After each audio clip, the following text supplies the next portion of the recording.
বাংলাদেশের রাজনীতি এমন এক জটিল জায়গায় এসে দাঁড়িয়েছে যেখানে কোনো বিদেশ সফরকে শুধু বিদেশ সফর ভাবলে ভুল হবে। এখানে বিমানের গন্তব্য যদি হয় বেইজিং, তার ছায়া গিয়ে পড়ে দিল্লির কপালে, ওয়াশিংটনের নোটবুকে, টোকিওর হিসাবের খাতায়। তাই প্রধানমন্ত্রী তারেক রহমানের সাম্প্রতিক চীন সফরটিকে কেবল সৌজন্য সাক্ষাৎ বলে চালিয়ে দিলে খুব অন্যায় হবে বই কি।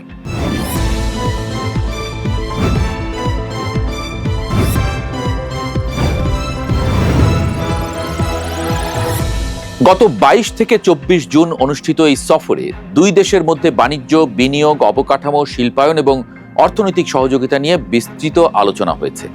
একাধিক সমঝোতা স্মারকও স্বাক্ষরিত হয়েছে। কিন্তু কূটনীতির আসল গল্প তো এমওইউ এর পাতায় নয়, থাকে করমর্দনের ভঙ্গিতে। সেই কারণেই প্রধানমন্ত্রী তারেক রহমান ও চীনের প্রেসিডেন্ট শি জিনপিং এর বৈঠকই হয়ে উঠেছে সফরের সবচেয়ে তাৎপর্যপূর্ণ অধ্যায়। সময়টাও এমন যখন পৃথিবী যেন একসঙ্গে কয়েকটি দাবার বোর্ডে খেলা খেলছে। ভারত পাকিস্তানের সাময়িক উত্তেজনা, মধ্যপ্রাচ্যের সংঘাত, ইরান ইসরায়েল সংকট, হরমুজ প্রণালীকে ঘিরে অনিশ্চয়তা, সব মিলিয়ে আন্তর্জাতিক বাণিজ্য ও নিরাপত্তা ব্যবস্থার চেহারাই উল্টে পাল্টে যাচ্ছে। এর উপর যুক্তরাষ্ট্র এবং চীনের কৌশলগত প্রতিদ্বন্দ্বিতা, ভারত মহাসাগর এবং বঙ্গোপসাগরে প্রভাব বিস্তারের প্রতিযোগিতা এমন পর্যায়ে পৌঁছেছে যে এখন কোনো বন্দর আর কেবল বন্দর নয়, প্রতিটি জেটি যেন ভূ রাজনীতির নতুন দাবার ঘর। এই বৃহত্তর বাস্তবতায় বাংলাদেশের সঙ্গে চীনের সম্পর্ক নতুন করে গুরুত্ব পেয়েছে। সফরে অনেক সমঝোতা স্মারক স্বাক্ষরিত হলেও সফরের আগে যেসব কৌশলগত প্রকল্প নিয়ে সবচেয়ে বেশি আলোচনা হচ্ছিল তার সবকটির আনুষ্ঠানিক ঘোষণা আসেনি। কিন্তু বিভিন্ন পর্যবেক্ষকের ধারণা, বেশ কিছু বিষয়ে দুই দেশের মধ্যে নীতিগত সমঝোতা হয়েছে যা ভবিষ্যতে বাস্তবায়নের দিকে এগিয়ে যেতে পারে। এর মধ্যে যেমন রয়েছে মোংলা বন্দর সম্প্রসারণ, সেখানে চীনা বিনিয়োগ, নতুন শিল্পাঞ্চল গড়ে তোলা এবং বাংলাদেশের সমুদ্র বন্দরগুলোর সক্ষমতা বৃদ্ধি। তবে সফরের পর সবচেয়ে বেশি আলোচনার জন্ম দিয়েছে চীনের প্রস্তাবিত চীন মিয়ানমার বাংলাদেশ অর্থনৈতিক করিডোর।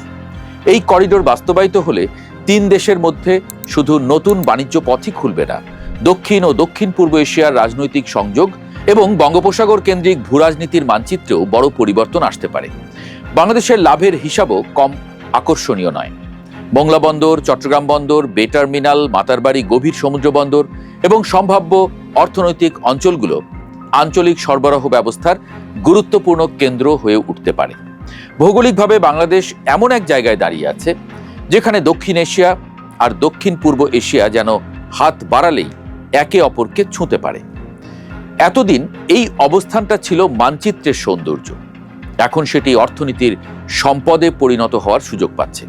এই সুযোগ কাজে লাগানো গেলে বাংলাদেশ কেবল ট্রানজিট সুবিধা দেওয়া একটি দেশ হয়ে থাকবে না, বরং আঞ্চলিক উৎপাদন, সরবরাহ ব্যবস্থা এবং শিল্পায়নের একটি গুরুত্বপূর্ণ কেন্দ্রে পরিণত হতে পারে।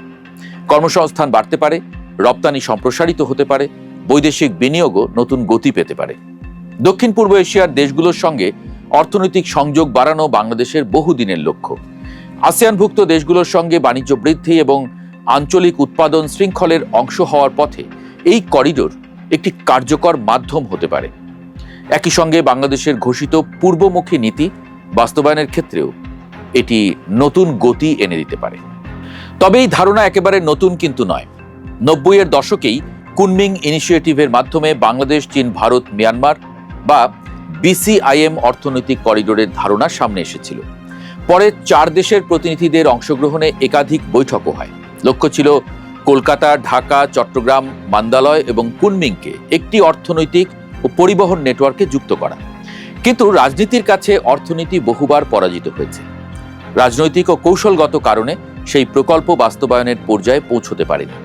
বিশেষ করে ভারতের অনীহার কারণে বিসিআইএম কার্যত স্থবির হয়ে যায়। বর্তমান প্রস্তাবটি সেই পুরনো স্বপ্নের নতুন সংস্করণ। এবার ভারতের নাম নেই, রয়েছে বাংলাদেশ, মিয়ানমার ও চীন। যদিও আনুষ্ঠানিক রুট এখনো প্রকাশ করা হয়নি, বিভিন্ন বিশ্লেষণে ধারণা করা হচ্ছে বাংলাদেশের সীমান্ত থেকে মিয়ানমারের রাখাইন ও মান্দালয় হয়ে চীনের ইউনান প্রদেশের কুনমিং পর্যন্ত এই করিডোর বিস্তৃত হতে পারে। আর ইতিহাস এই পথকে চেনে বেশ ভালোভাবেই। বহু শতাব্দী ধরে এই অঞ্চল দক্ষিণ এশিয়া ও চীনের মধ্যে বাণিজ্যের একটি গুরুত্বপূর্ণ সেতু ছিল। স্বাভাবিকভাবেই ভারতের কৌশলগত বিশ্লেষকদের মধ্যেও এ নিয়ে আলোচনা শুরু হয়েছে। তাদের একাংশ মনে করছেন এই করিডোর বাস্তবায়িত হলে বঙ্গোপসাগরে চীনের অর্থনৈতিক ও কৌশলগত উপস্থিতি আরো শক্তিশালী হবে এবং ভারতের নিরাপত্তা পরিবেশে নতুন চাপ তৈরি হতে পারে। কেউ কেউ এটিকে ভারতকে ঘিরে চীনের দীর্ঘমেয়াদী কৌশলের অংশ হিসেবেও ব্যাখ্যা করছেন। কিন্তু এই ব্যাখ্যারও সীমা আছে, কারণ চীন ইতোমধ্যেই মিয়ানমারের কিয়াকফিউ গভীর সমুদ্রবন্দর, তেল ও গ্যাস পাইপলাইন এবং চীন মিয়ানমার অর্থনৈতিক করিডোরের মাধ্যমে বঙ্গোপসাগরে প্রবেশাধিকার নিশ্চিত করে ফেলেছে। অর্থাৎ বঙ্গোপসাগরে পৌঁছতে চীনের বাংলাদেশের দরকার পড়ে না। ফলে বাংলাদেশ হয়ে নতুন করিডোর নির্মাণকে কেবল ভারতকে ঘিরে ফেলার কৌশল হিসেবে ব্যাখ্যা করলে বাস্তবতার অর্ধেকই দেখা হয়। এর আরেকটি বড় দিক হল আঞ্চলিক বাণিজ্য ও সরবরাহ ব্যবস্থাকে আরো কার্যকর করে তোলা।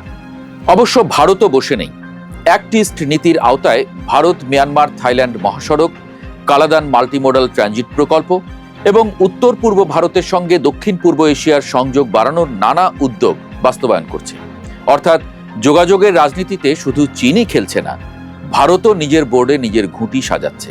তাই প্রতিটি করিডোরকে শুধু ভূরাজনৈতিক ও প্রতিযোগিতার চশমায় দেখলে অর্থনীতির আসল গল্পটি আড়ালেই থেকে যায়। তবে বাংলাদেশের জন্য সবচেয়ে বড় প্রশ্ন অর্থনীতি নয়, নিরাপত্তা।